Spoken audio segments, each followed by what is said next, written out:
സുഖമല്ലേ? എന്നാണ് വിശേഷമൊക്കെ? രാവിലെ നല്ല വെയിലും നല്ല തണുപ്പ്. അപ്പോൾ ഇന്നത്തെ പണികളെന്നൊക്കെ പറഞ്ഞു കഴിഞ്ഞാൽ പറമ്പ് മുഴുവൻ കാട് പിടിച്ചെടുക്കുക ഉണ്ടല്ലേ. മൊത്തം കാട, വാഴേൻ്റെ കച്ചിയും എല്ലാം തൂങ്ങി കിടക്കുക. വെള്ളം ഇനി കണ്ടിക്കണം. പിന്നെ കവുങ്ങിന് ചപ്പിടുക, രക്ഷയില്ല. ചൂടായില്ലേ? എല്ലാവരും എന്തു പറയുന്നു? സുഖമായിട്ടിരിക്കുന്നോ? നമ്മൾ ഓരോ ജോലികളൊക്കെ ആയിട്ട് നമ്മൾ രാവിലെ നീങ്ങുകയാണ്, പണികളിലാണ്. എല്ലാവരും ഹാപ്പി ആയിട്ടിരിക്കുക.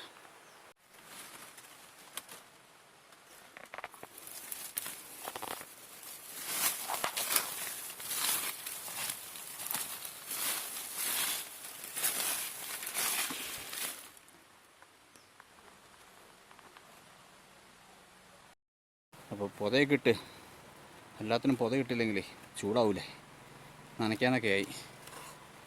മഴയും പോയി മഴക്കാലവും കഴിഞ്ഞു. വീണ്ടും നമ്മൾ എല്ലാ ദിവസവും പറമ്പിൽ കൂടി ഇറങ്ങി നടന്നെങ്കിൽ അതിൻ്റെ കാര്യമുള്ളൂ. അല്ല പണി കൂടിക്കൂടി വരിക. അപ്പോൾ എല്ലാവരും സന്തോഷമായിട്ടിരിക്കട്ടെ. കാണാം എല്ലാവർക്കും സ്നേഹത്തോടെ ഒരു നല്ല ദിനം.